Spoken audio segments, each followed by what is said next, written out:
ബംഗളൂരുവിൽ നഴ്സിംഗ് വിദ്യാർത്ഥി ആദിത്യനെ മരിച്ച നിലയിൽ കണ്ടെത്തിയ സംഭവത്തിൽ നിയമ പോരാട്ടത്തിന് കുടുംബം. ബംഗളൂരുവിൽ പരാതി നൽകിയിട്ടും അന്വേഷണം നടക്കുന്നില്ലെന്നാണ് ആദിത്യന്റെ കുടുംബം പറയുന്നത്.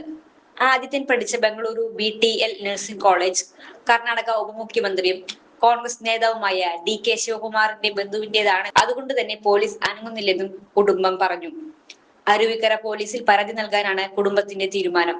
നാളെ പരാതി നൽകുമെന്നും ആദിത്യന്റെ കുടുംബം പറഞ്ഞു. കോളേജിലെ അധ്യാപകൻ സന്ദീപ് പാണ്ഡ്യക്കെതിരെ അന്വേഷണം വേണമെന്നും കുടുംബം പറഞ്ഞു.